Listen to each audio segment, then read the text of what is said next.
Rapidement, la colère s'oriente. Beaucoup accusent les États-Unis, convaincus que ce drame est le fruit direct des jeux d'influence occidentale, non une fatalité aveugle. Quand un peuple réclame justice et que le sort frappe le sommet du pouvoir mondial, est-ce un simple hasard ou bien la réponse invisible des ancêtres? Puis, dans un enchaînement troublant, Donald Trump, figure du pouvoir américain, tombe gravement malade, quelques semaines après le massacre. Dans les rues, sur les réseaux, la nouvelle circule à toute vitesse. À Ouagadougou, la tension est palpable. Tout débute par une tragédie sanglante. 50 soldats burkinabés périssent lors d'une attaque brutale. Le deuil sidère la nation, le choc s'inscrit dans chaque foyer. Pour saisir la portée de ce choc collectif, revenons sur les faits qui ont tout déclenché. Qui étaient ces soldats tombés ce jour-là? Que s'est-il passé au juste lors de l'attaque qui a bouleversé tout le pays? Pour beaucoup, ce n'est pas une coïncidence. Des voix s'élèvent, certaines prient, d'autres célèbrent. Et si la maladie de Trump était la vengeance spirituelle d'un peuple meurtri? Alors, assistons-nous à une simple suite de faits ou à l'éveil d'une force ancestrale? Ignorer cette lecture, c'est peut-être manquer un basculement historique en Afrique de l'Ouest. Peut-on dire non à la nation la plus influente du monde sans en payer le prix? Cette question hante le Burkina Faso ces dernières semaines. Récemment, le capitaine Ibrahim Traoré, chef d'État burkinabé, a décliné une invitation américaine. Derrière l'honneur officiel, beaucoup y voyaient une manœuvre d'influence, le genre d'approche qui, dans l'histoire récente, annonce souvent des ingérences. Traoré n'a pas cédé. Pour lui, accepter, c'était risquer de livrer le pays à de nouvelles pressions, de dangereux compromis. Il a préféré affirmer, d'un ton ferme, l'indépendance burkinabé. Nous n'avons pas besoin de validation occidentale. Mais, quelques jours plus tard, le pays a subi un choc. Une attaque sanglante a frappé une base militaire. 50 soldats burkinabés sont tombés. L'armée venait pourtant de remporter des victoires contre les groupes terroristes, appuyés par de nouveaux alliés russes. L'ennemi semblait reculer, puis la tragédie a frappé. Dans les rues de Ouagadougou, sur les réseaux sociaux, la rumeur s'est muée en certitude. Cette attaque ne serait pas un hasard. Beaucoup y voient une punition venue de l'Occident, une réponse à la défiance de Traoré envers la puissance américaine. L'idée qu'un pays paye cher son courage à s'opposer à l'ordre établi n'est pas nouvelle en Afrique. Mais le destin semblait vouloir marquer ce bras de fer d'un autre signe étrange. Car, au même moment, une nouvelle inattendue allait bouleverser l'équilibre des forces. Quand l'espoir se mêle à la colère, tout devient chant, offrande, invocation. Le pays entier bascule dans une ferveur inédite, comme électrisé par la douleur et le désir de justice. Refuser la main des puissants, c'est risquer l'isolement, voire des représailles sanglantes. Mais céder, ce serait perdre la dignité et la souveraineté durement défendues. Alors, où trouver la force de résister? Pour beaucoup, la réponse vient des racines, des esprits, des ancêtres. Sur la terre encore rouge de sang, les mains versent des libations, l'encens crépite, les chants montent. Les anciens invoquent les esprits, nomment les aïeux, murmurent des prières en langues oubliées. Le peuple entier, dans la clameur ou le silence, réclame la vengeance du monde invisible. Peu après le massacre, une scène sidérante se joue. Autorités religieuses, chefs traditionnels, prêtres, imams, pasteurs et guérisseurs convergent ensemble vers le lieu de l'attaque. Jamais une telle union n'avait été vue. Toutes les confessions réunies par une seule exigence, appeler la justice des ancêtres. Mais le mouvement déborde vite les cercles initiés. Il explose sur les réseaux sociaux. Des dizaines de milliers de messages, de hashtags, de vidéos proclament que la justice des ancêtres est en marche. Dans les rues, des manifestations s'improvisent, rythmées par percussions et slogans. Les ancêtres ont frappé, justice pour nos soldats. Alors une nouvelle tombe. Donald Trump, symbole pour beaucoup de l'arrogance occidentale, est frappé par une maladie mystérieuse. Pour la population, ce n'est pas le hasard. C'est la réponse directe et sévère du monde des esprits. La maladie de Trump devient la preuve éclatante que la justice ancestrale agit là où les lois humaines échouent.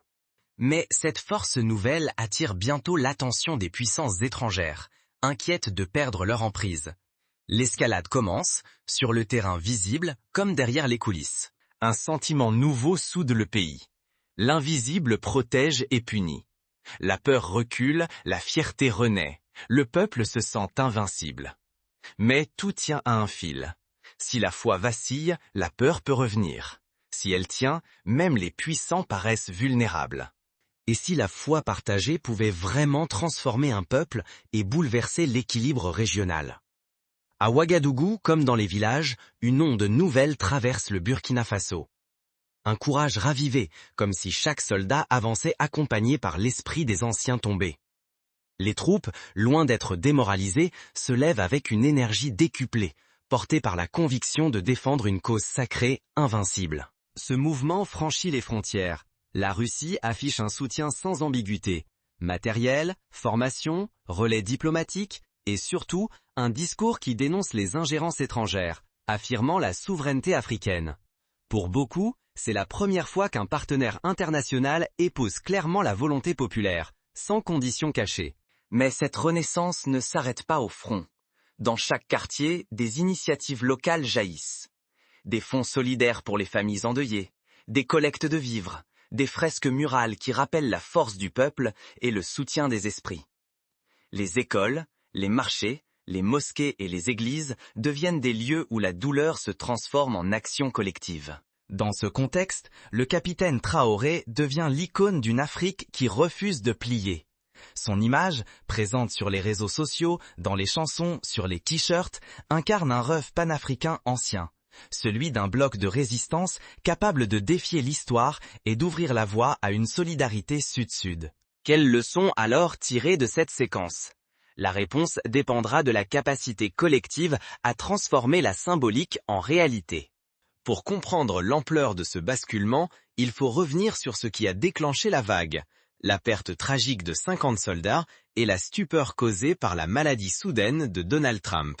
Là où d'aucuns ne voyaient qu'une faille, surgit aujourd'hui une énergie inattendue. Quelle clé pour l'avenir du Burkina Faso et de l'Afrique? Mais l'enjeu est immense. L'Afrique saura-t-elle saisir cette étincelle pour s'unir ou sombrera-t-elle de nouveau dans la peur et l'isolement? Car à chaque avancée, la menace du retour à l'ordre ancien plane. Pour l'Occident, c'est le risque de voir basculer l'équilibre historique, de perdre cet ascendant psychologique forgé depuis tant d'années. D'abord, la dignité renaît. La peur cède la place à la fierté, une fierté enracinée dans l'identité retrouvée. Les familles sentent la justice ancestrale veiller sur elles. La honte recule, remplacée par une assurance nouvelle. Face au drame, nul n'attend plus de sauveurs étrangers. Les habitants s'organisent. Collecte de vivres, veillées, marche pour les héros disparus. La solidarité devient un geste quotidien, né du refus de dépendre de la charité occidentale. Mais la résistance va au-delà du visible. Il y a les armes, les discours, les lois, mais surtout l'invisible, l'esprit de cohésion, la foi dans les ancêtres, l'union sacrée autour d'une cause commune. Ce pilier intérieur forge une endurance nouvelle, transformant chaque citoyen en gardien du destin collectif. Partout sur le continent, d'autres peuples observent. Les jeunes du Mali, du Niger, du Sénégal s'interrogent. Et si cette force invisible pouvait aussi les libérer? L'exemple burkinabé ébranle l'ordre établi, nourrit les espoirs, inquiète ceux qui prospèrent sur la division africaine. Mais chaque réveil amène un risque. Comment préserver cette force sans basculer dans de nouvelles chaînes? La suite dépendra de la capacité à rester unis face aux tempêtes qui s'annoncent. Si ce modèle se diffuse, une génération entière apprendra à ne plus subir, mais à agir et écrire son histoire. Désormais, la liberté ne se négocie plus, elle se revendique avec la certitude que tout devient possible quand le peuple se lève. Que l'on voit ici l'amant du destin ou une simple coïncidence, la véritable force réside ailleurs. Quand une foi partagée s'éveille, elle peut défier l'ordre établi, briser la fatalité, rendre possible ce que l'on croyait impossible. Vous venez d'assister à la naissance d'une certitude capable de transformer la peur en espoir pour tout un peuple. Et vous, quel rêve, quelle conviction portez-vous en vous pour demain? Les histoires que nous acceptons façonnent déjà l'avenir que nous laisserons à nos enfants. Ce n'est pas la superstition qui a uni les Burkinabés, mais la force de leur union autour d'un récit commun, dignité retrouvée, souveraineté revendiquée. Refuser d'y croire, c'est abandonner sa plume à d'autres pour écrire notre histoire. L'histoire appartient qu'à ceux qui osent croire et agir ensemble. À chaque génération de choisir la mémoire et le destin qu'elle porte. Demain, ce sera peut-être vous, votre voisin, votre peuple qui changerez le cours des choses.